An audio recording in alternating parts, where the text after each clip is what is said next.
Yes, welcome back to beautiful Berkshire. This is Good Morning Royal Ascot, and this is day 2 of the Royal Meeting. Joining myself, David Jennings, to preview all the action.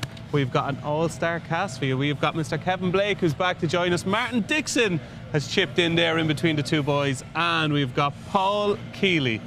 Well, folks, yesterday was dominated by one horse. Field of Gold. You'll see the front of today's racing post. His Majesty. A wonderful performance from Field of Gold in the St. James's Palace Stakes. According to our very own Graham Rodway, who's prone to, come out with some big statements, he said it's the best horse he has seen at Ascot since Frankel, Martin Dixon. Is he utterly bonkers? No, I don't think he's utterly bonkers this time. Not this time. I've heard the odd thing in the past, but the odd thing very odd. I'd be. To be fair, he's not here to defend himself, so I'll take that back, Graham. But no, he was brilliant, wasn't he? There's no way you can say anything different. And I think over a mile at Ascot in the last 15 years, I could only really say Canford Cliffs 2011, brilliant in the Queen Anne when he won that. Frankel obviously goes without saying. Kingman, his sire, he was very good when he won here, but we're going back over 10 years for all of them, and I think we've had some ropey Queen Annes in the meantime. Yesterday, not to take anything away from Docklands, but in terms of performance and figures that you'd put on it, it would be not as high as Field of Gold, and it was a brilliant performance, whichever metric you look at it with. Right, Kevin Blake, you deal in cold hard facts, no nonsense, you don't waffle. How good is Field of Gold? He's brilliant. Fairness, and he deserves to be put in amongst that company, I think. Race didn't go perfectly for him, I didn't think. I thought Colin was brave at times, but he had so much horse under him that he was able to get himself out of any potential trouble before it happened, and went away and beat classic winners and smashed them.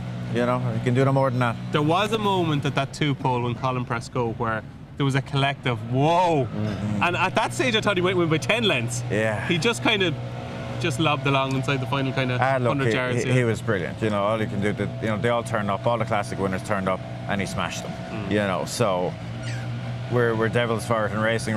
We don't enjoy the present enough, but now you know what we're thinking next. We're thinking take on the olders, and what older miler is going to beat him?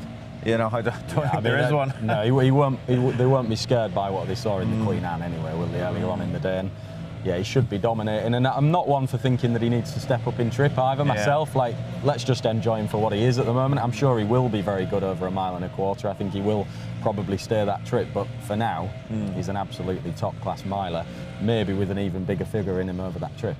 Right, Keels, you have the final say on this. You're the elder statesman of the party, okay? You've seen plenty of good horses come and go in your lifetime. Where does he rank in the Kealy pecking order? Rodgers got it right, didn't he? He's definitely the best since Frankel. Well, I was a big fan of Canford Cliffs, and we'd have to remember that what Frankel did to him in the Sussex Stakes, so that's how good Frankel was. So how good is Field of Gold? Best since Frankel, but still a long way off him. You know what I mean? Because that was just a superb horse. But yeah, this is. He'd beat Frankel, would he? This is a joke. It's a joke. It's a joke. They're coming. You can read them coming at me there. He wouldn't beat Sea the Stars though. Cats meat pigeons. So many hard luck stories yesterday. Okay, so many hard luck stories. Kevin, obviously you were keen on a few jokes about O'Brien trained horses. They all ran absolute crackers. But you did say on the show to get them over the line in front. It's just so hard here. It's so competitive. Second, third, and fourth in the Ascot Stakes. Yeah, that was a sickler. It was brutal now, nearly hit. You got them in the right order though. And I did get them in the right order, but nearly hit the ground after that. Now, that was tough. Yeah. That was tough because you just know how hard it is here, and people say, oh, it's only the first day, there's more to come, but you know that when they're going that close, you really want them to be winning because you don't know if it's going to happen again. So it was a great day. They all ran well. You'd be mad proud of them, but second's nowhere, Dave. We're here to win. Absolutely nowhere. And Keels, a few of us were fancying horses yesterday. We were kind of thinking to ourselves, if things went a little bit better, I was keen on Emschar, who just couldn't get out. I don't know whether he would have won or not. He probably would have went close, mightn't have won. You were on King's Gambit, and Harry Wilson was on King's Gambit, but it's infuriating when you see one flash home like that. Yeah, of course it is. It's exactly the same as happened to King's Gambit last year, to be fair. He did exactly the same. He didn't travel that early and then flew home late and not quick enough, unfortunately. And yeah, it was one of those days for me. It was just one of those frustrating days. And in the last race, I really wanted to take on French Master, and I put up trifectas here. And myself, having had a bad day already, I thought there was one more horse but I didn't want to leave out, and I was thinking, so I ended up upping my stake, and that was Samui. So I've ended up doing the trifectas and getting 2nd, 3rd, 4th, 5th and 6th, doubling my stake and just losing more money, unfortunately. That's how it goes. He is a fair weapon, that winner now. He's quirky. He's great. I took him on because he was quirky, but he took to the blinkers, didn't he? No, everything that was said was correct. Like, he's an absolute quirk bag, I'd say. But the blinkers, like, they sent him somewhat the right way, but there'll always be a little kink there. So how are going into today now? How are confidence levels among you three? Keels, are you feeling like you're kind of seeing it good? I feel the pressure build up as the day goes on when you go without a winner. You want to get one on the board earlier, the better. Yeah, absolutely. If you get one over the line, exactly. you're Just all right. Get one over the line, you're all right. Yeah. Big time. Stay tuned. A slightly confident panel, but we'll see how it goes. We're going to get stuck into our preview of day 2 at Ascot. But before we do, Paddy Power, they've got some terrific competitions, and one of the best, there's €50,000 up for grabs in their eliminator. The royal treatment this Royal Ascot, just like the Princess of Essex. Faster, babes. I'm sweating buckets. Don't miss our new free-to-play game Eliminator with up to 50k up for grabs every day of Royal Ascot. Get in.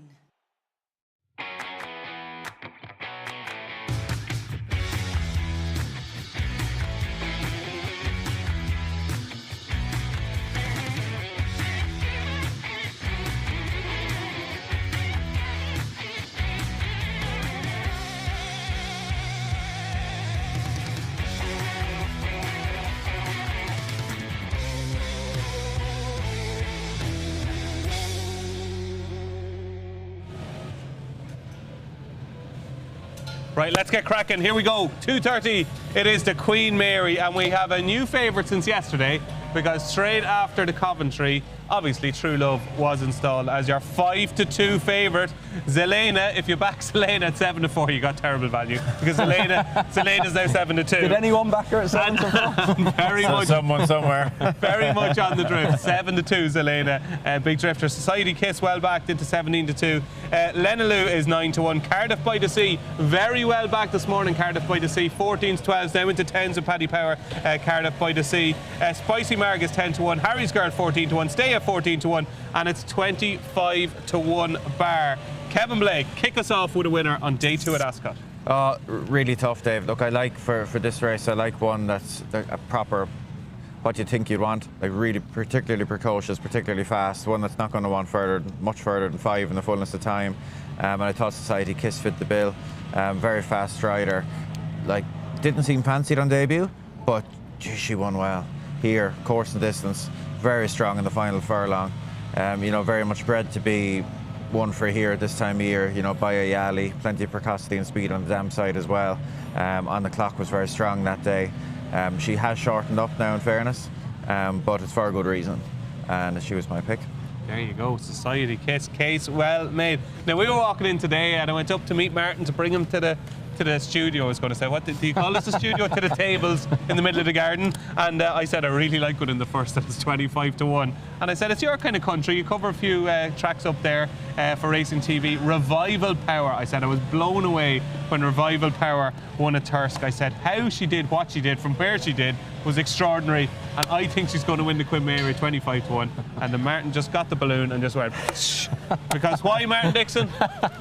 To be fair, I'm not going to pour cold water on a 25's chance, but there was ice and everything in the water. there was a very strong headwind at Thirsk, and I think the pace completely collapsed. Yeah, so his exact words were, there's a very strong headwind, the pace collapsed, they went too fast, and basically just fell into her lap. I think that's what happened. Right. I think that's what happened. But she is a 25's chance. So yeah, 25's that now is no chance. As is Secret Hideaway, who I'm going to put up each way for the race. Won the Marygate last time out, second time out. I thought it was a good performance. She was overlooked in the market. Stiffer track should suit her here compared to York. She only got rolling late on last time out. And to be honest, like the front end of the market, they can kind of win for me at those prices in these races, because there's just so many unknown quantities that you can't really strike a line through hard and know what you're dealing with. So front end of the market can win. I'd rather play something at big prices in the 2-year-old races, and Secret Hideaway made a bit of appeal. Beautiful, 25-1 Secret Hideaway. Paul Kealy, we're going big here. 2 25-1 shots for myself and Martin. What do you like? Well, it was 25-1, but Cardiff by the Sea is the one I backed. It was 25 yesterday morning. Just interested by the fact that She was second to Albert Einstein. Now I know Albert Einstein beat her easily, but no, Charles Darwin. Sorry, Charles Darwin. Second to Charles Darwin. No, Charles Darwin. Go again. We'll do that again. We'll do that. Oh no, it's we're live. It's We're live. Sorry. Yeah. Go again. Yeah. So Charles Darwin obviously was 14 on that day, but he is like 6-4 favourite for the Norfolk. Probably deserves to be. And she beat the rest really easily. The third has come out and run to a pretty decent RPR herself, 90 something, 93 I think. And yeah, I was just interested. I thought she made him work briefly, only briefly. But that was first time out, and come straight here afterwards. She's got speed. She did a lot wrong that day as well. Was very green, so I thought I'd give her a chance. Now, obviously, we got the two at the front of the market. The one with the form with Gustad and Zelena, who I think impressed virtually everybody on her debut at Nottingham. She won the race that Leovardi won the year before, and I was all over when I first saw her. But as soon as I saw 25 runners and 2-1, how can you possibly that Carl Burke stat has definitely been well built into the price. Exactly, yeah. You know, over and above what she actually did at Nottingham. I don't know what is she the beat. stat? Well, he won it last year with Leovarni. All right. He won the race last year with Leovarni, came here and she won that. Yeah. The year before, Beautiful Diamond had won yeah. the race at Nottingham and she came here and was third. So he runs, he runs his best 2-year-old filly in that race basically, and he's obviously got a good one here. But the time was nothing special. The third's been beaten.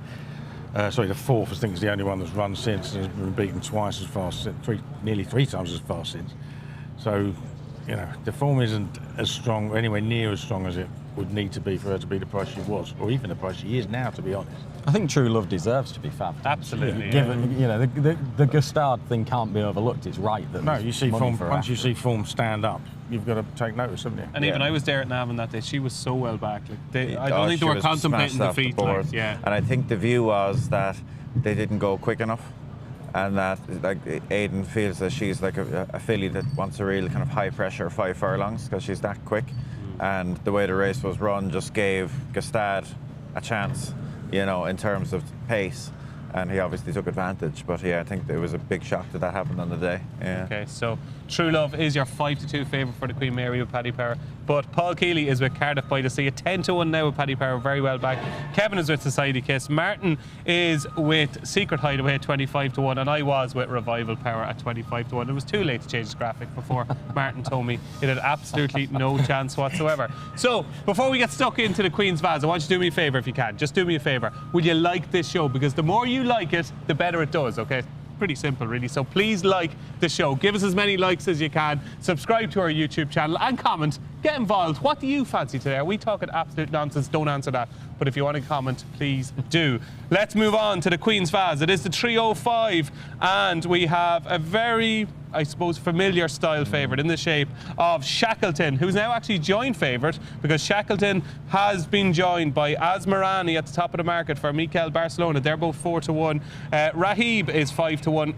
Carmers, the unbeaten Carmers for Paddy Toomey and Billy Lee with a winner yesterday, 6-1. Pinhole is into 15-2. Devil's Advocate 17-2. And it is 12-1 bar. We have two extremely strong opinions for this race on the panel. Paul Kealy, you can go first. Yeah, well, it was a strong opinion because I thought the price was wrong, but I mean, it's halved since. But that's Pinhole, who finished a 4th at Chester behind Lambourne and Lazy Griff. Now, I know he was beaten 10 lengths, but it was his first run for 6 months, first run out of novice company. And I just think he shapes like a proper stayer as well. And, you know, obviously that form looks miles better now, only less than half the field got within 10 lengths of Lambourne and Lazy Griff at Epsom. Obviously Dave improved, but this is also full of improvement. They had him in a handicap here off a mark of 93, so it's a fair message that they're passing that up to come here. Okay, there we go. Beautiful. So Pinhole is now 15-2. Martin Dixon, you also have a very strong opinion. You're going with an even bigger price. Yeah, I do really like this. Scandinavia for Aidan O'Brien. He's not the first pick. He's not the one that Ryan Moore rides, but Ryan's never ridden him, interestingly, so maybe that's had a part to play in the fact that he rides Shackleton as well. But Scandinavia, you look at the clock at Navan last time out, it was a really fast time, easily the quickest on the card. It was the same card that Karma's ran on over a longer distance as well, but relatively speaking, it was a much quicker time. He made all of the running, There was a Premier handicap for 3-year-olds on the same card as well. They went over a second and a half faster in the race that Scandinavia made all of the running in than they had in that Premier handicap. And he was carrying a stone more weight as well than the winner of the Premier handicap. So I think everything suggests it was a really good performance. He was 2s on the day, admittedly. He was expected to win, but I think it was a better performance than you might think in getting the job done. He looks a proper stayer. I saw him run on the July course last year in a maiden at Newmarket, and he was all at sea on the track. He got badly outpaced in the middle of the race over a mile, and then he thundered home in a July course maiden, which wasn't a bad race. King of Cities, who finished 3rd, has been placed in listed company since. So he's been in and among good horses from day one. I think he is a staying horse, and I think he's a pretty good horse, and I do think he's very much overpriced at sort of 11, 12 to 1. Think he beat you, did he? That's a better case than mine. Yeah, I think he did. Yeah.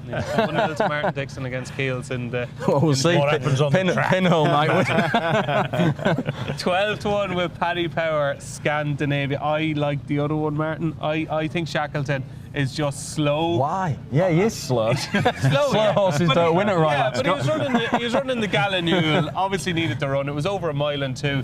He is going to be a completely different proposition here over mile 6. And I just think he's a classier, slower horse than Scandinavia. So I think he might be just as slow as him, but I think he's got a little bit more class, and I think he'll travel through the race better than Scandinavia. And I would just imagine starting the season, Aidan has so many middle distance type horses for derbies, for different type of races, and I'd say this one was never going to a derby or an Irish derby. He was always coming here, had the prep over shorter, just to wake him up a little bit, and by God does he need to be woken up. Like, he's the type that he's getting up at 8 o'clock in the morning and you start waking him up at 4 o'clock. So I think he's a bit of class, and I think Shackleton is going to beat Scandinavia. So I'm a Shackleton fan. Kevin? I'm with you, Dave, but only narrowly. I can absolutely see the case for Scandinavia. Last time wasn't the first time he put his hand up on the clock either. I think it might have been his second run or his first run last season. He put his hand up again. But Shackleton, purely from a striding perspective, I think he's going to. Oh, here we go now, right? This is Kevin's niche now, right? We're into striding. Okay, give us the striding analysis. I think he's got the most scope to improve for the trip. Because look, it's not telling us something we don't already know. He clearly looks like a real strong stayer in the making, but he would have more of a signature for a proper stayer than Scandinavia if you're poking.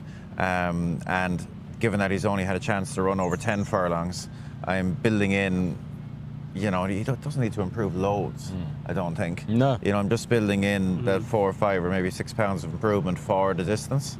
It's not a strong view. But I think it's an open race, isn't it? Yeah. Like Shackleton does have a chance. Obviously, he does have a chance, Yeah. but he's just top end of the market. Yeah. Do you want a little bad beat story? People love a bad beat story from this race. Very similar situation. Years ago, well, it wasn't that long ago, but a few years ago in this race, I was very keen on I'm pretty sure it's a second or third string of Aidan O'Brien's on the day in this race. Quite keen, big price, fired up. They go into the stalls, horse goes mad in the stalls, get withdrawn. Do you remember who it was? Kiprios. Oh yes, of course it was. Yes, yes, I do remember that. Yeah. I think I might have had a winner that day. That's a bad beat. Yeah. At least you have to wait a few months to realise. That beats my.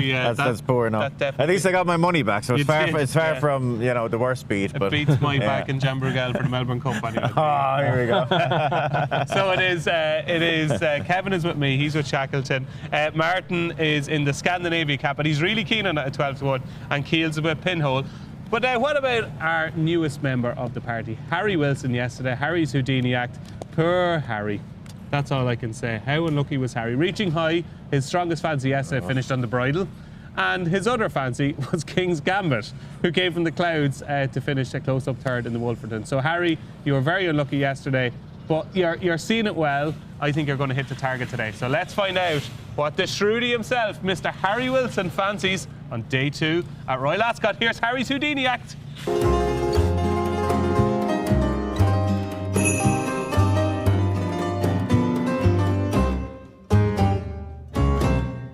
My strongest fancy on day 2 at Royal Ascot is My Cloud in the Royal Hunt Cup. He's won his 2 handicaps this year with a bit to spare, and I was glad to see him make the cut in the Royal Hunt Cup.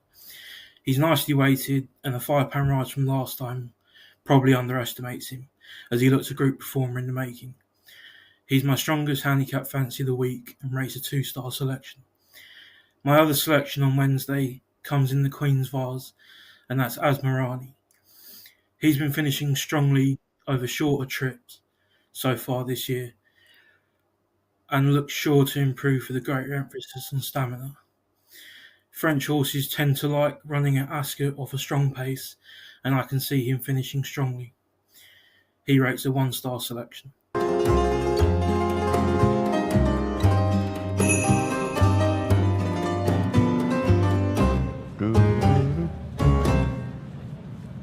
He's going to do it today. I'm telling you now, I trust Harry. Harry's going to do it today. So Asmarani in the Queen's Vase and My Cloud later on in the Royal Hunt Cup as well. So there you go. That's Harry's Houdini Act for day 2 of Royal Ascot. Moving on to the 340, it is the Duke of Cambridge and Cinderella's Dream. Can Godolphin and Charlie Appleby get that winner they've been waiting on for quite a while? Is it 2022 was their last winner here, I think? Cinderella's Dream is 6-4. Fallen Angel is 4-1 along with One Luck. Running Line is 8-1. El Malka 16-1. Then you're into Soprano 16-1. Start of Day is 18-1. And Crimson Advocate is 22-1. For a lot of people, this could be their banker of the day, Paul Kealy, Cinderella's Dream. Is she rock solid? She doesn't get beat that often, does she? She was really impressive at Newmarket. I think a few ran below their form that day, but I think she's definitely the one to beat. I just keep coming back to Running Lion because she won this race so well last year, and I just think she's a little bit bigger than I'd ever. Just on her genuine ability, she's an in and out horse. She's actually run some terrible races. She ran a ranked bad one behind Cinderella's Dream first time up, but it was better last time at Haydock. She didn't half travel at Haydock. She absolutely was loving it. You like horses with Ascot form as well, and she bolted up in this race last year. So I'd just give her a little chance of turning that form around. Okay, so least confident bet of the day, to be said, but okay. I do think she's a little bit overpriced. So that's 8-1 Running Line for Paul Kealy. Martin? I'm keen on Cinderella's Dream. I think she's the best filly, and she's going to have to be because she's got a little penalty to carry as well. But she's really progressive, isn't she? She's very, very effective on fast ground. I think Fallen Angel, Running Lion will go at each other a bit, and the pace will be strong. Sheen's going to want to try and do what he did last year in this race, and Fallen Angel's got the cheek pieces on as well. The pair of them have, and I could see him sort of scrapping away on the front end, and Buick will sit quiet at the back. And she's just a very strong travelling filly. She's got an electric turn of foot when she's unleashed. She's effective on really quick ground, as we've seen in America and around the bend, and I just think everything sets up perfectly for her. So I couldn't really see what was going to beat her. If she produces her best form, which I expect she will, given how consistent she is and the fat conditions suit, I do think she'll win. Is there a chance, Kevin Blake, that Fallen Angel, classic winner from last season, good run in the Lockage, could have ran in the Queen Anne, is there not a chance that she's just completely different level to these fillies? It's a possibility. Look, the main thing, and I'd echo pretty much everything that Martin says, and a big element of it is, they switched this race from the straight track to the round track last year. There looks to be loads of pace, and if it pans out the way we're obviously both picturing it in our minds, it'll set up really well for Cinderella's Dream, and I think she'll just win. But the one little niggle in the back of my mind is everyone's looking at the same book of evidence, and everyone, including the lads that are riding the two main pace horses, are looking at it, and they're going to be going at it. The last thing they want to do is get hooped up at a pace duel. And sometimes when you see a seemingly certain amount of pace on paper, the jockeys can adjust, and one of them says, okay, I'm just going to take my medicine here and come back and follow. So I'm hoping that doesn't happen. I'm hoping we have an even or better pace, because I think Cinderella's Dream can stamp a bit of class on them here with the penalty. But I accept the Fallen Angel, very, very good filly on her day. And we know what Keels are. Keels would rather... You'd rather run a marathon than back a favourite, right? 6-4, right? It's a bit easier to back a favourite, I think, Keels, isn't it? Just back the favourites. 6-4, Kevin Blake, right? You both make really, really solid cases, right? Would you be tempted to actually back Cinderella's Dream at 6-4? Oh, it's very borderline at that price. Is it? Yeah, oh yeah, got to be. Yeah. What about you, Martin? I would. Yeah. You would? Yeah, I have done. There, I have done. Okay, yeah, okay. Yeah, I just think she's the best filly in the race. And I think she's really progressive. I genuinely, I know it's easy to sort of knock Newmarket and say, oh, it's first time out for others and she'd had a run behind her and that, but I just think the way that she goes through her races is like I think she'll put up another career best today. I'm hoping that she will, and I think it's just a very beatable field, to be honest. Fallen Angel, in my opinion, wants slightly softer ground to be at her best. It's a big worry I think One Look might be the same. Like Running Lion, she's 112 max, like that's her official rating, but that is all she is. She's not any better than that. And I think Cinderella's Dream is still improving. So, yeah, I do think she'll win. I'll be disappointed if she doesn't anyway. And that's the position you want to be in if you're backing something at 6-4, isn't it? Absolutely. There you go. So the 2 votes for Cinderella's Dream, 6-4 at the moment with Paddy Power. I'm with Fallen Angel. I have been for the last week. The ground does worry me, and I'm hoping she doesn't attack as much as the lads think she will from the front. I think she might sit second. And Keels is with last year's winner, Running Line, at 8-1. Quickly, Dave, just as you mention it, it struck me yesterday, because I turned up like everyone else yesterday expecting it to be pretty rattling. Like every jockey I spoke to was very complimentary of the ground, how safe it was. It was quick, but it was safe. And it wasn't anything like the lightning quick ground we were expecting. And now look, they have a job to do all week to maintain it and keep it like that. But yesterday was a very encouraging start that way. And tell me this, right? We'll come to the straight course races in a few minutes, but is there going to be any sort of draw bias today, do you think? So the go and stick reading suggested yesterday going in that they were going to properly go far side. Yeah. Didn't really materialise. Gestad came up the middle. Gestad. How do you pronounce that? Gestad, I have no idea. I'm the least cultured person on this race course, I'd say, so don't be trusting me in anything like that. We'll come to Keels in a minute. So. Look, I think... Look, there are obviously occasions at Ascot where there does seem to be a big advantage, but when the ground is like this, I think you can spend an awful lot of time and mental effort trying to work something out that's not there to be worked out. You know, I think you do your pace mapping and you hope for the best. Yeah. I think it's a pretty fair track. You're at the mercy of the foibles of jockeys. You know, they can get notions in their head and start doing funny things. So it's not something that I stress about. It's not something you can control, from our perspective. So, yeah, it's, we're a long way from Chester here in terms of draw bias. It happens less on quicker ground, doesn't it? I think so, yeah. The Coventry winner, Keels, what's he called? Gustad. Yeah, I think something that was like good. I don't know how the Swiss pronounce it. It's like the G-Stad, like the G unit. Yeah.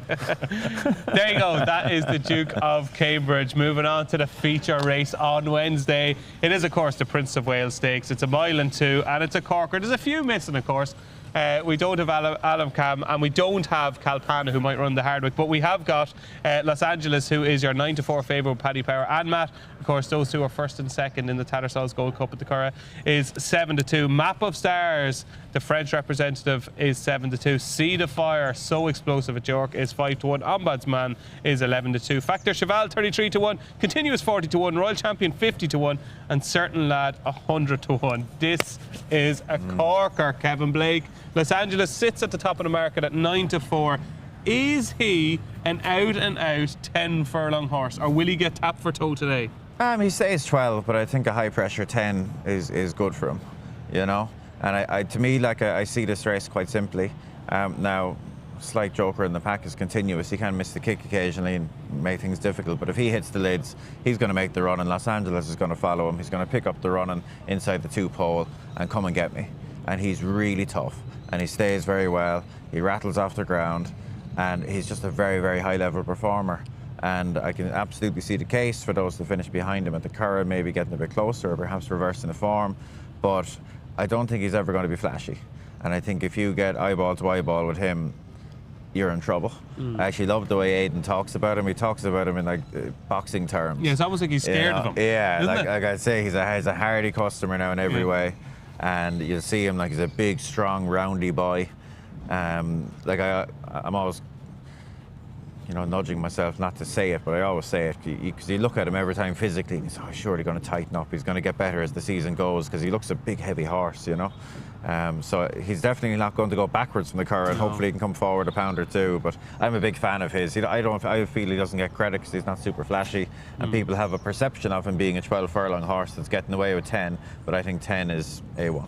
I was in the Curragh today, won the Mersbridge, and he didn't really want to go out of the parade ring that day. Yeah. And Aidan was like, you just don't tell this horse what to do. Like he's got his own mind. He'll do his own thing, and you don't mess with him. Like when he talks about him, it's fascinating because it's like almost like he's scared of him. But he is some beast. I don't think he'll win. Okay. I don't think he'll win. Okay. And I'll tell you what, you can tell that to his face later and see what he says. No, I've written it in the paper already. I did a He can't read. You have to say it to him. I did a survival guide in my column on Saturday. I said one of the things for this week, lay Los Angeles or find something to beat him, because today is the day surely we find out for sure that he probably is at his peak, at his best, is over a mile and a half. Surely. Every time I watch him, I say, God, he's a mile and a half horse. He's an arc horse. And he ran so well, obviously, in the race last year. There's got to be pacier horses here that are just going to sweep by him in between the 2 and the 1. Now, he might get back at them and he might fight on, but I just think the likes of Ombudsman,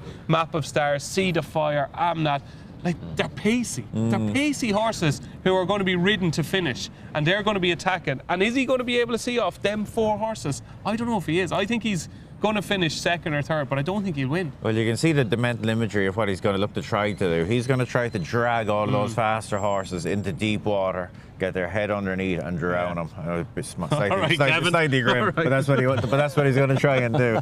You know, Aidan has an expression. He's saying we're going to put them on the floor, and he's going to try and make this a high pressure stamina test at the trip and put them on the floor.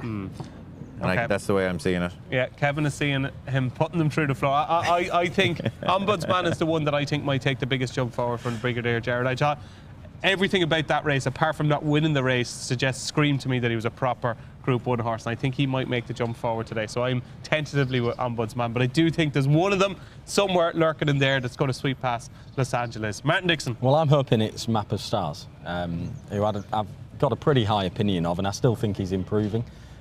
He's been in France all his life and running in small fields and slow gallops. Then I don't think it really suits him. He's obviously progressed really well. I think he should have won the Ghanaian last time out off a slow pace, and he didn't quite manage to get there. But the winner's a really good horse. Who's, I think, favourite for the Ardmore Sosai, and I thought he could have beaten him if it had been a slightly different set of circumstances. And he's the one that I think I agree with what you were saying about the race and the way it's going to develop. I think James Doyle will just keep him out of the heat of it, and there'll be a faster pace on here, you can guarantee that, for it than he's had at any point of his career so far. And I think that could just lend itself to him producing another Isn't it utterly fascinating? Like, even talking about it now, you just almost want the race to be in 5 minutes. Do you know what I mean? Because it's a brilliant race. I mean, I wouldn't be as strong on him as some of the others that I am on the day from a betting point of view, because I think See the Fire is a dangerous filly as well on fast ground. She came here and ran in the Champion Stakes, and she was only beaten 3 lengths by Anmat that day, and the ground was too soft for her to be at her best. And she was good at York. You can't take that away from her. I know this is a different level altogether today, and then Ombudsman's improving, so I wouldn't be quite as strong on the race. Respect for Los Angeles, he's bound to be in the mix, isn't he? But I do think Map of Stars could just be very well suited by that fast run 1.25 miles and show us how good he is today. So it's Ombudsman for me, it's Los Angeles for Kevin, Map of Stars for Martin, and finally Paul. Oh, well, there we go. We've got a 9-runner race with 5 realistic winners, and we're all going for a different horse. And it is that trappy. Yeah. It really is that trappy. Now, I'd like to see the Fire. I'm kind of hoping that it's not just a York factor, because obviously the last 2 wins have been at York. She looked very good there. But like Martin said, she was only beating 3 lengths in the Champion Stakes last year. I'd take a lot of confidence on that. On soft ground, you know what I mean. And if they do try and drag it out, I think that'll suit as well. Like, you know what I mean. If they do go hard, I think that'll suit as well, because she can be a bit keen early doors as well. So yeah, I'm hoping that she's up to it, but I wouldn't be remotely confident. The one I really don't like is Anmat. I think he'll be the one I'd be laying to finish out of the frame. Best piece of form on fast ground. Okay, social media team, this is your clip. Go for it. His best piece of form on fast ground is a neck defeat of certain lad who's a 100 chance in here. So this ground is going to be no good for him. They're only putting 5 mil on the day as well, so it'll end up a little bit faster than it was yesterday. Can't win. I don't think he can win though. Amnat can't win. He said it. Won't even be placed. There you go. So the Prince of Wales Stakes. How many runners is there? Did you say, Keels?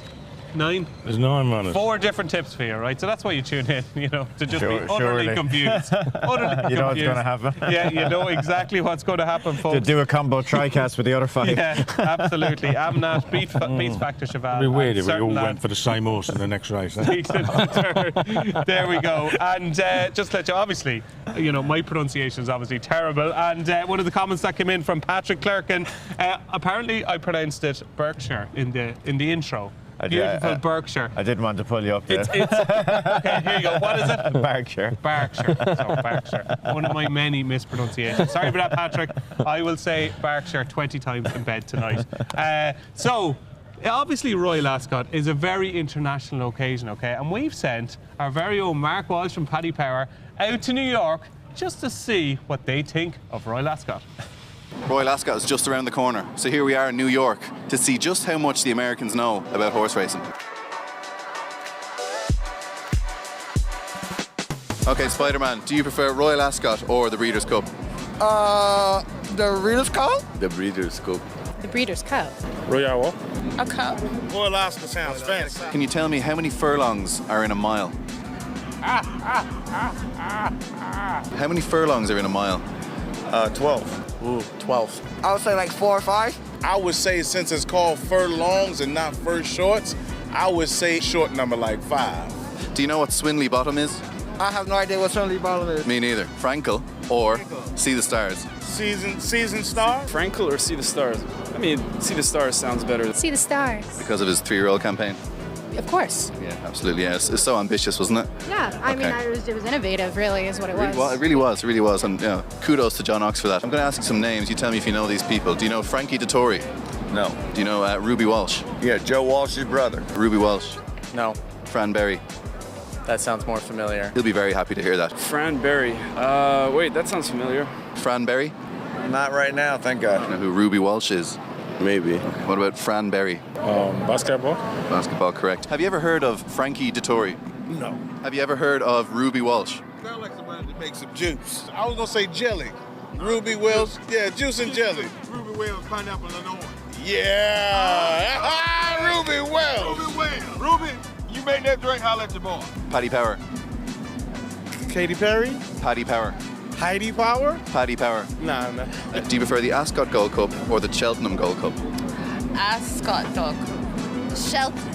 Oh, jumps and flat fans. You know, it's the beauty of racing. It's the beauty of racing. Do you know why do they ring a bell when they turn for home at Royal Ascot? They gotta let you know it's the final, it's the last round, so it's exciting. Ding ding, and yeah. The people know, and then you know. You're right. Ted Lasso or Ted Walsh? As a cowboy, I like a lasso. Do you prefer Ted Walsh or Ted Lasso? Ted Walsh. Ted Walsh has just retired. Do you not miss him? No, I mean I miss him a little bit, but you know what I'm saying. He go ahead and do what he got to do. He got the money. He got the money. But I go with Ted Walsh. He sounds more solid. Yeah, he's got great views on racing, hasn't he? I mean, just on account of knowing Ted Lasso and not knowing Ted Walsh, I'm just going to go with Ted Lasso. Ted Walsh has just retired. You've got some cheek. You've got some cheek. Say that again. Happy retirement, Ted. There you go, Ted Walsh.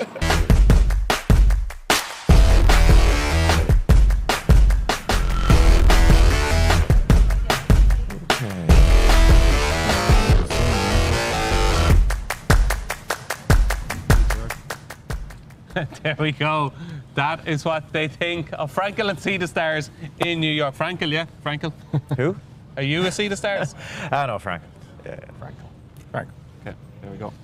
Field of gold. No, I'm only joking. I'm only joking. Okay, we've got plenty of likes, okay? But I think there's around 1,300 people, maybe a bit more, watching the show right now, right? If every single one of you, 1,300 people, press like for this show, you know what we're going to do? We're going to give you a free tip in the next race. There you go. That's your prize, okay? So please do like our show. Moving on to the 5 o'clock, it's the Hunt Cup. Yes, it is. Mike Cloud has been hammered. He's into 130, Mike Cloud. The Liffey, the main reason we have Mr. Kevin Blake on the show, because he's going to tell us all about the Liffey, who was 100-1. He is now 13-2, the Liffey.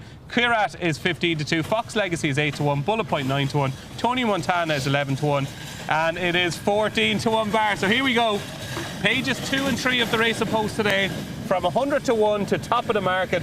Can an almighty gamble be landed in the Hunt Cup? Of course, it's 15 years since the most famous gamble of the lot, Laddie's Poker 2, won the Wokingham. But he was only 25 to 1 and went off 9 to 2. This guy was 100 to 1 with our sponsor Paddy Power, and now he's 13 to 2. He had been as short as 5 to 1 yesterday. Kevin Blake, tell us now, right, we don't want the party line, right? Right? It's only between us. Tell us the truth. How good is the Liffey? Is he well handicapped? Has he been laid out for the race? Is he going to win? The answer to most of those questions is yes. I don't know on the last one, but he, since January really, he's been aiming for the race. It was an obvious one with his profile. Very unexposed. He came from Ballydoyle, difficult to improve one from out of there, obviously. But his form reads well. I thought it was a beautiful prep run at Naas. Everything's gone super smooth since. Like, he's drawn where he is, at least it takes any decision making out of the equation. He's very high, he'll just have to stay there and it'll be what it'll be. Fella riding him seems okay. So look, he looks very solid. The price is gone, clearly, but look, he looks one of the better chances of the week for sure. How do you envisage him being ridden? Will he be handy from the World Go? Will he have to look for cover? What kind of horse is he? I think he'd like a little bit of cover. Don't want to be too far back. First, third maybe. And look to rock and roll home, yeah. So there's people obviously that are watching the show that won't be on at these massive prices, 100 to 1, 50 to 1 or whatever. But he's now 13 to 2 and they'll be saying to themselves, 13 to 2, he's not 6 to 4. You know what I mean? It's a horse that they can back. Is he still a little bit of value at 13 to 2? Well, look, to give the other side of the coin, I suppose, Dave, is he's only had the 4 runs, which makes him unexposed, which gives you scope for improvement, but it also means that he lacks experience. That was one of the things I liked about his run at Naas, is he got a fair education in the process there. He was held up in traffic, he came through horses, he would have learned plenty. And the one thing, it's got a million runners this, but it's only, to him, probably only 10 at most of those are relevant because the rest of them are too far away to be of any consequence to him. So, look, he looks to have a fantastic profile, he's trained really well. Joseph's horses seem to be really bombing, so he looks to have a great chance. What price do you think he goes off? Well, Mike Cloud seems very strong, in fairness, yeah. I'd say the liabilities might be a bit bigger on Mike Cloud than they are. So that's the case for the Liffey. He's working well, yeah? Everyone's A1. A1, okay, there we go. So all positives on the Liffey. Right, Mike Cloud has been the latest plunge, I suppose. 130, it seems mental, like if you're told this time last week that Mike Cloud will be 130. He's won his last 3, could really be a group horse, could he? Could be. I mean, I haven't got that impression from him so far. I mean, he won well here when he won very easily, but he was off 80.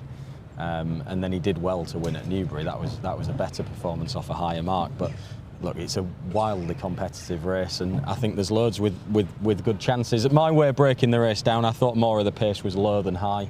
High Royal, Bullet Point in 2, Sisypheans in 13, so that'll be sort of edging towards that way. So I was more looking low to middle numbers for my bets in the race. I'm going to back EBT's Guard for William Muir, who's a previous course and distance winner. I thought he was too keen at Epsom last time out, didn't get a clear run at a crucial point of the race. 6th in last year's Cambridgeshire. When he didn't get the trip, he didn't stay the 9 furlongs, but still ran very well in the Cambridgeshire. He'll be a very big price drawn in stall 10, which I'm hoping might be around the right place to be. Stronger fancy for Fox Legacy, for Andrew Balding and Oisin Murphy. I think jockeyship can be underrated in these races. You look at the list of riders that have won it. You might expect a Hunt Cup to be anyone and everyone, but you see that Buick's won it, Murphy's won it, Ryan Moore's won it, Frankie Dettori a couple of times, Kieran Fallon back in the... a lot of absolute top-class jockeys have won this race, and, you do need to get your timing right on this track. So the fact that Murphy's on Fox Legacy, big positive, I think. I thought £6 for winning at Newmarket last time was quite lenient for him, because he won very easily. He's a Lope de Vega horse, he's only had 8 career starts. He's in his first season with Andrew Balding, having been trained by Sir Michael Stout, and a few of them have been improving plenty. He's already shown evidence of that. He's the horse I would have had as favourite for the race myself, because I think his performance at Newmarket was very good in a strong race, and he's open to lots of improvement, and he's kind of been overlooked by others that have attracted support a bit earlier than him, but I think he might be well back later. I know one man who hasn't overlooked him. That's Paul Kealy. No, well, I backed him at Newmarket. I mean, he had a couple of occasions last year when he looked like it might be potentially quite good, and he wasn't quite doing it. And I think, not the only horse that used to be trained by Sir Michael Stoute that's coming here over a much shorter trip this week than he was running over last year, because obviously we've got more Thunder in the Wokingham later in the week, and I just think he was running over the wrong trip, and just a really strong run race. You know what I mean, over a mile or a mile and one, as it was in the Suffolk Stakes last time, is absolutely perfect for him. And yeah, £6 is generous enough because he won that pretty handily. You know, I thought that was generous enough. The other one I backed is Bullet Point.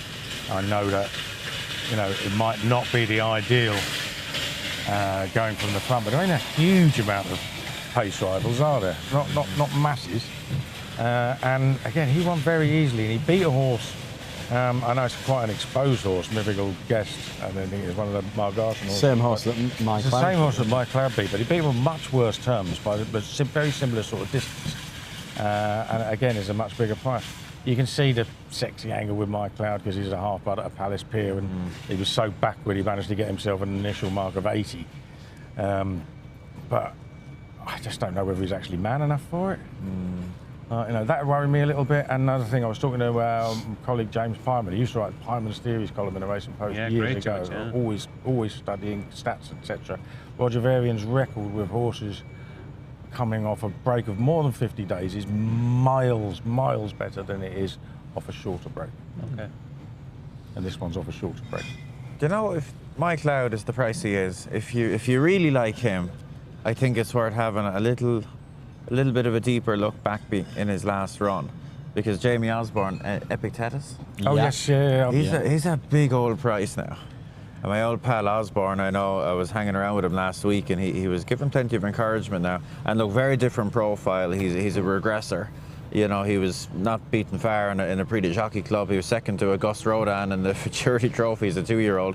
He went wrong. I think he broke his pelvis and was sold, and needed time, obviously, to be nursed back to health, etc. But I quite like that run. I thought he shaped a promise, and this has been the target. And he's down, I think, 11 pounds from his career high. And I just think he's never run in a handicap. You know, I think this style of race will suit him well. He's a big old price. Well, he's not anymore.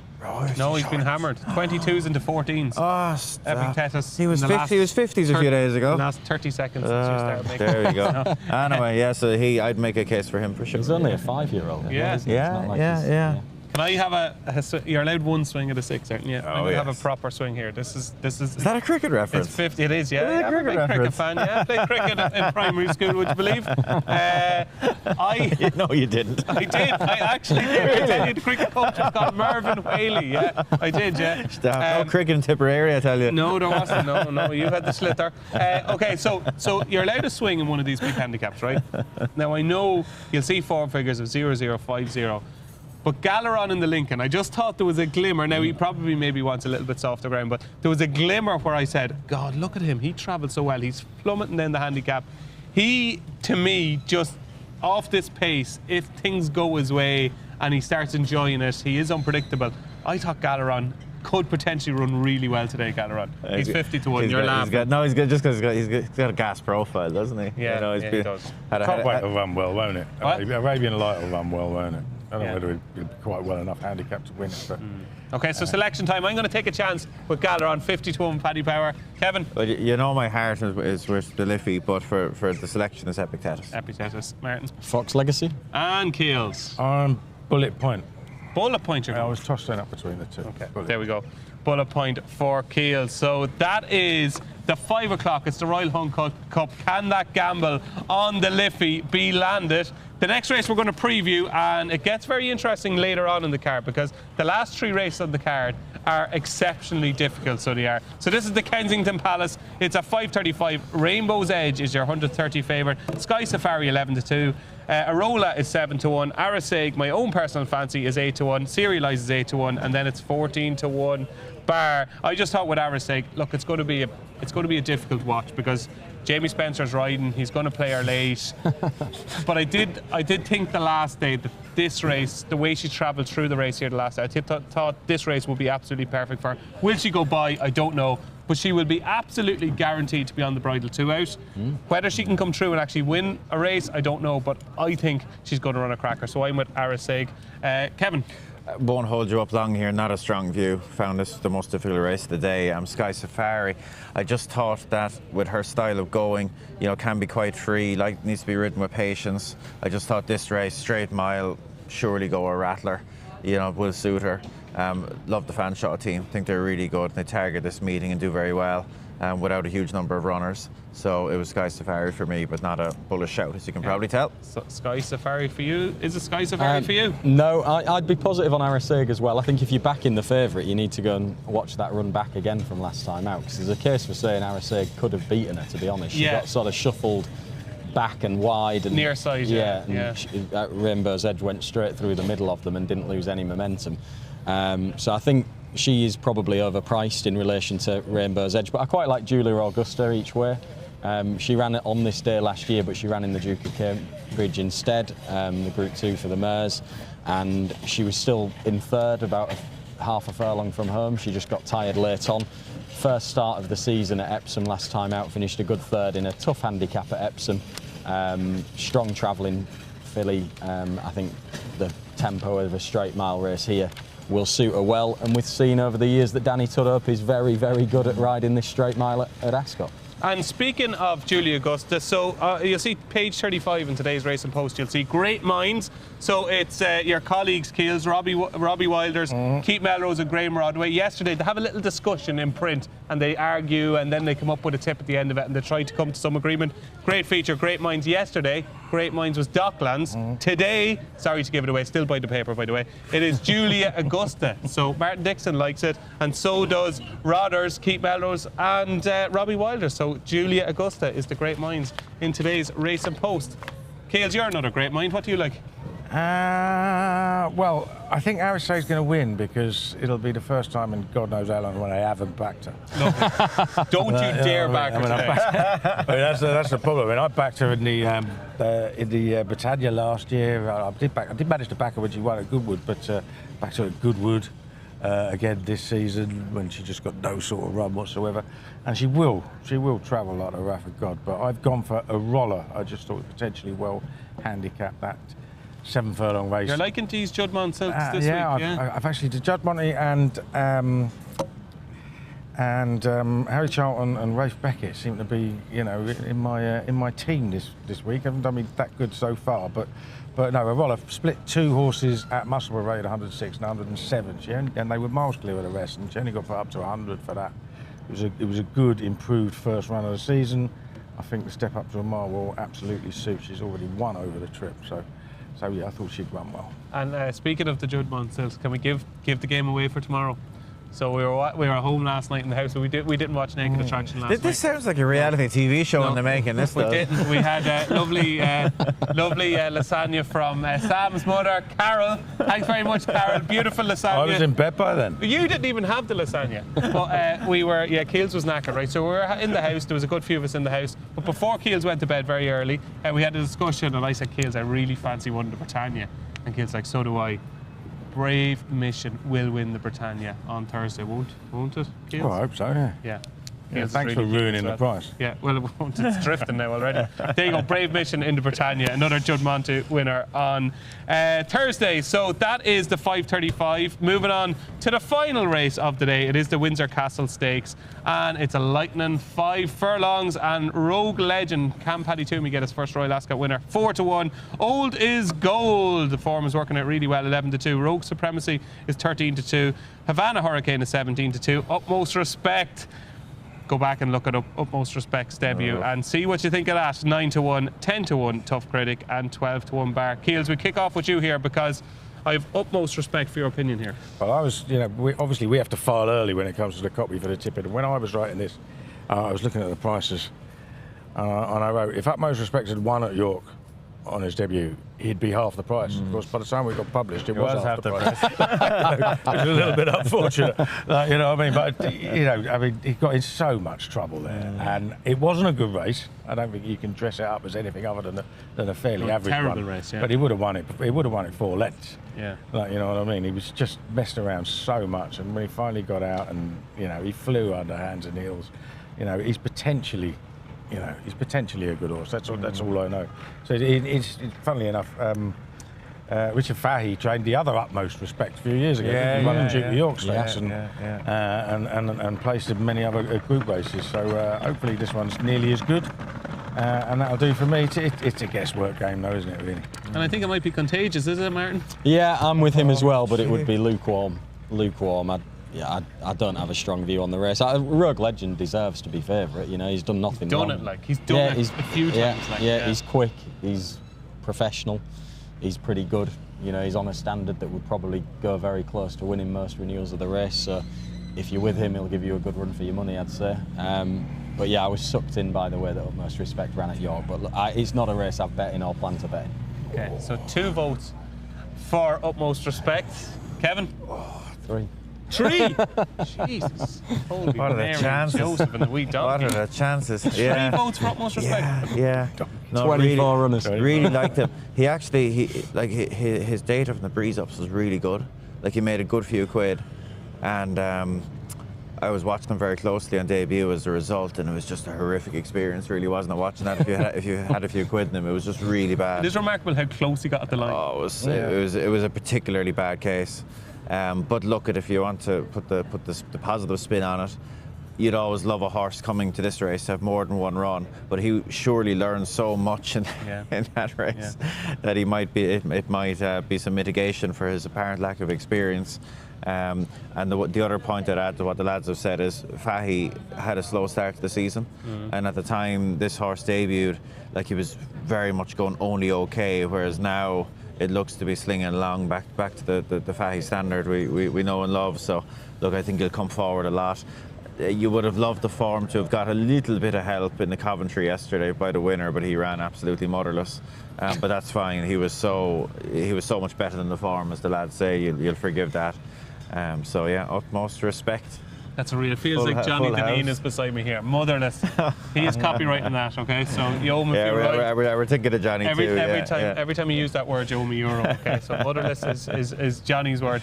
So 3 votes for Utmost Respect. Okay, I'm playing it really safe here. I think Road Legend, that performance at Tipperary. Did your horse probably didn't run its race that night? No, I didn't think so. Yeah. No, but winner very impressive. Winner very impressive. Yeah. You know, and is real professional. Has had the 3 runs and just looks real stylish. I'd be very much a Rogue Legend fan. In the finale, I think 4-1 is perfectly fair. And this guy, Paddy Toomey, 39% strike rate, I think, in Ireland at the moment. An unbelievable Paddy Toomey stat. This is incredible, okay? Of all his runners in Ireland this season, I can't remember exactly how many it is. It could be 60 or so, 50 or 60. He's only had 5 horses finish out with the first 3. Wow. Isn't that unbelievable? Isn't that astonishing? Yeah, there you go. So Paddy Toomey, I think he's going to have his first Royal Ascot winner with Rogue Legend in the Windsor Castle. And before the most important part of the show, the charity bets, and what a corker was yesterday from Maddie Pale, who put up 14-1 shot American Affair. So a nice 750 quid going to charity. We want more likes. We're nearly there. We're nearly there. One more like from each and every one of you, and we'll give you the naps. Will we give it to them for free? Yeah, we'll give it to you for free. Okay. We're very generous today.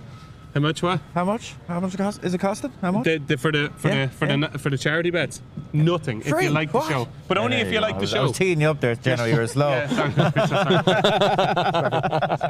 I was looking at what are you talking about? I'm completely lost there.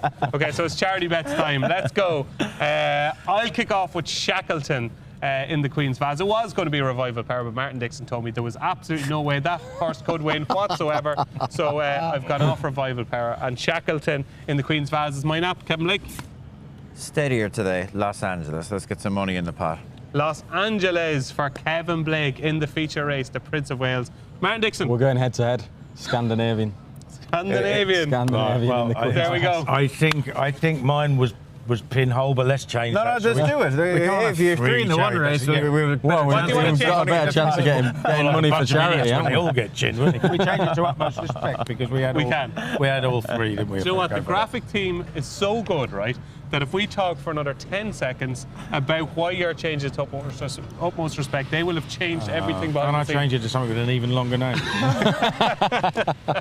So you're Utmost Respect? Yeah. There we go. That's your charity bets. It's Utmost Respect for Keels in the Windsor Castle. For Martin, it's Scandinavian in the Queen's Vase. Kevin is playing it safe with Los Angeles in the Prince of Wales. And I'm with Shackleton in the Queen's Vase as well. So there you go, folks. That is day 2 at Royal Ascot done and done. So anything you're particularly looking forward to today, Kevin? Is it the Prince of Wales? To be honest, Dave, I've already had my highlight of the day, and it's a testament to you and the team you've put together of upstanding individuals, because what the viewers wouldn't have seen is for the first half hour of this show, there was a policeman with a sniffer dog going up and down here, and what a sensation it would have been if the dog ran over here to us, whether we're live on air. I think he's safe enough with me, I think. But that's, yeah, I think we dodged the bullet there. I think we did dodge a bullet, I think. Yeah, he's gone now. We're safe. Martin, your first day here. You weren't here yesterday, you're here today. What are you looking forward to? Well, I'm looking forward to the Queen's Vase and Scandinavian and Cinderella's Dream, because they're the 2 bets that I've had so far. Okay. There we go. Okay. And I will be back in Fox Legacy and EBT's Guard in the Hunt Cup. They're probably the 3 races I'm going to play. Very good. And Keels, for you, you had a few drinks yesterday? Did you enjoy your day? Yeah, it was a nice day. Yeah, I had a few drinks. Yeah, but not many. No. Not many. You're fine. Yeah. I was in bed because I was tired, not because I was drunk. Oh, okay. Just to clarify. Yeah. No. I'm actually looking forward to the 2 2-year-old races for some reason. I mean, partly because I got big prices about the 2 that are back, but yeah, quite interesting. Well, there you go. That is day 2 of Royal Ascot. Hopefully we've pointed you in the right direction. It's glorious sunshine here in Berkshire, and we're going to have a cracking day. My thanks to Paul Kealy, to Martin Dixon, to Kevin Blake. They will all be back. Are you back later on in the week? No, we've got Price-Wise for the rest of the week. Tom Siegel will be with us for the rest of the week. So, Keels, thanks very much for your contributions for the last couple of days. If you are having a bet today, don't forget to gamble responsibly. Only bet what you can afford to lose. And for now, that was day 2 of Good Morning Royal Ascot. Thanks for watching.